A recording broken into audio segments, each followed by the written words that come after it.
बाबा साहब ने जब संविधान लिखा तो संविधान के प्रियम्बल जो स्टार्टिंग पहला पेज जो संविधान का है, मेरे किसी साथी ने शायद कहा था कि संविधान नहीं पढ़ा है, क्योंकि मैं एडवोकेट हूं, मैंने संविधान पढ़ा है। तो संविधान के पहले पेज पे बाबा साहब ने लिखा है, we the people of India, हम भारत के लोग।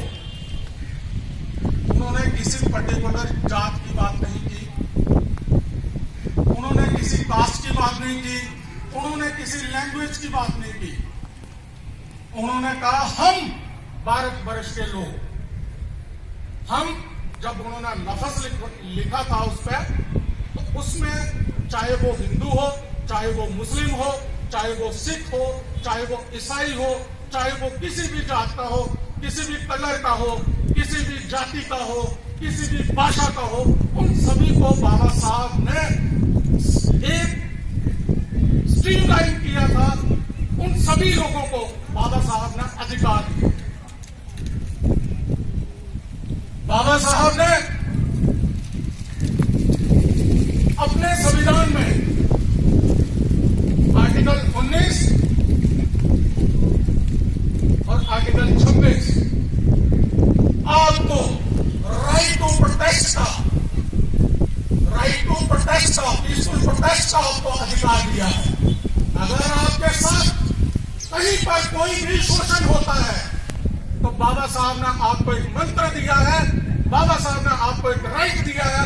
आर्टिकल 19 के तहत, आर्टिकल 26 के तहत आप कहीं पर भी जाकर उसका विरोध कर सकते हैं, अपनी बात सरकार तक पहुंचा सकते हैं।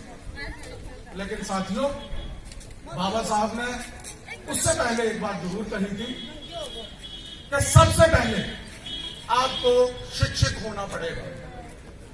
आपको शिक्षित होना पड़ेगा, अपने बच्चों को शिक्षित करना पड़ेगा। शिक्षित तो हम हो गए, बच्चों को भी हम कर रहे हैं, लेकिन उसके बाद हमें संगठित होना पड़ेगा, यूनाइट होना पड़ेगा हमें।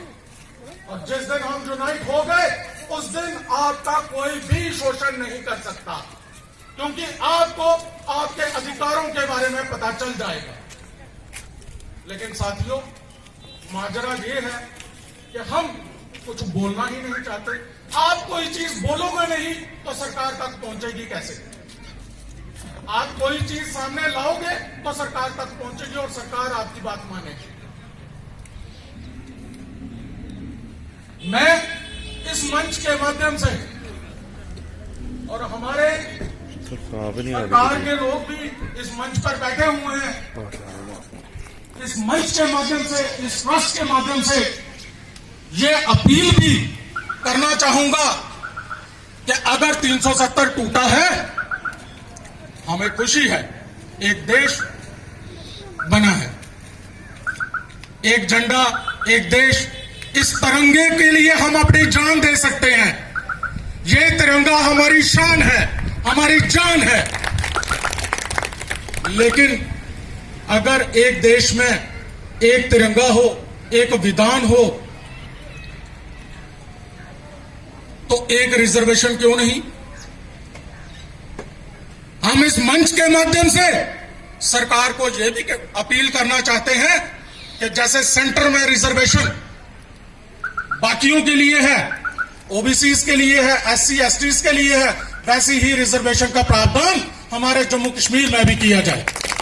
और चाहे हमें उसके लिए संघर्ष करना पड़े, हम उसके लिए भी तैयार हैं। बाबा साहब ने अपने संविधान में एक बात बड़ी अच्छे से लिखी थी। उन्होंने कहा था कास्ट और डेमोक्रेसी, लोकतंत्र की हम आजकल बात करते हैं, लोकतंत्र, डेमोक्रेसी है। बाबा साहब ने एक बात कही थी संविधान में कि डेमोक्रेसी और कास्ट सिस्टम ये दोनों इकट्ठे नहीं चल सकते। पैरेलल एक साइड कास्ट सिस्टम को लेकर चलेंगे, एक साइड अगर हम डेमोक्रेसी को लेकर चलेंगे, वो नहीं चल सकते। तभी बाबा साहब ने संविधान की रचना की और उस संविधान में उन्होंने हर किसी को बिना जाति के, बिना किसी कास्ट के अधिकार दिए और वही अधिकार आपके पास भी है। लेकिन उन अधिकारों को आपको जानना पड़ेगा। उन अधिकारों के रूबरू आपको अवेयर होना पड़ेगा। हमारे समाज में अवेयरनेस की कमी है, क्योंकि हमारा समाज, मैं अब ये बात कहता हूं क्योंकि हम 21वीं शताब्दी में रह रहे हैं, अवेयरनेस तो आपको होनी चाहिए।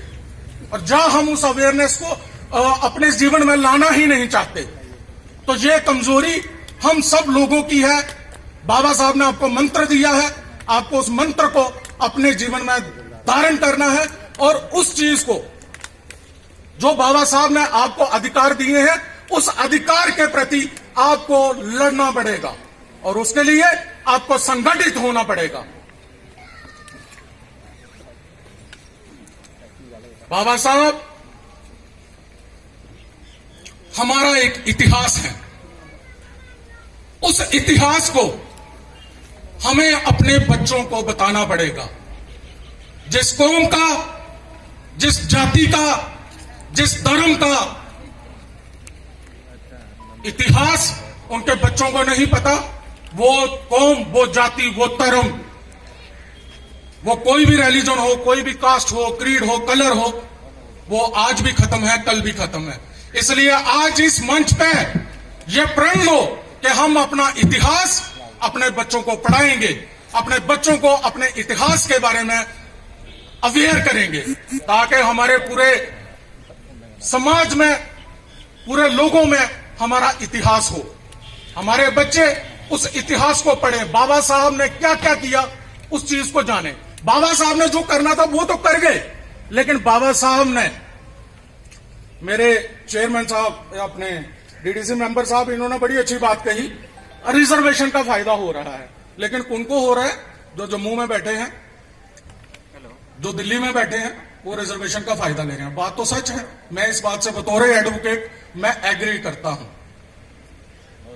मैं एग्री करता हूं इस चीज को लेके कि रिजर्वेशन जो है गरीबों तक नहीं पहुंच रही। बाबा साहब ने आपको राइट टू एजुकेशन का एक हक दिया है। जिन लोगों ने हमसे कंपटीशन करना है, आए ना हमारे साथ पढ़े, हमारे बराबर की एजुकेशन ले और फिर हमारे साथ कंपटीशन करके दिखाए। बाबा साहब ने कहा था कि मुझे मेरे पढ़े लिखे समाज ने धोखा दिया है, और ये वही पढ़े लिखे लोग हैं जो पे बैक टू सोसाइटी नहीं जानते, वो सिर्फ रिजर्वेशन लेना जानते हैं और यहां से मकान उठा के जम्मू में जाते हैं, दिल्ली में रह रहे हैं, बॉम्बे में रह रहे हैं, चंडीगढ़ में रह रहे हैं, उनके बच्चे वहां पर पढ़ रहे हैं, आपके बच्चे यहां सरकारी स्कूलों में पढ़ रहे हैं, और जब यहां पर रिहाबरे तालीम का भी कोई पोस्ट निकलती है तो वो वहां से यहां पर आ जाते हैं। पे बैक टू सोसाइटी बाबा साहब का एक मंत्र था। तो भाई ठीक है, मेरी आपने रिजर्वेशन ले ली है, मैंने आपको रिजर्वेशन दे दिया, अब आपने रिजर्वेशन लिया और आपने सोसाइटी को क्या दिया? इस चीज को भी हमें विचार करने की जरूरत है। और यह मुद्दा बहुत गंभीर मुद्दा है। इस मुद्दे पर हमें विचार करने की जरूरत है, संगठित होने की जरूरत है। किसी शायर ने कहा है कि जुल्म करने वाले से जुल्म सहने वाला अधिक गुनहगार होता है। यह बात बिल्कुल दुरुस्त है। आप पे कोई शोषण करता है तो आप क्यों नहीं आवाज उठाते हो? कोई आपके घर नहीं आएगा, कोई आपके घर नहीं आएगा आपको उठाने वाला। आपको आवाज खुद उठानी पड़ेगी, क्योंकि भारत के संविधान ने आपको जो हक दिया है, अधिकार दिया है। हमारे कानून में एक कहावत है, वो अमूमन हमारे कानून में चलती है, हमारे कोर्टों में चलती है। हम कोर्ट में कहते हैं कि जनाब मुझे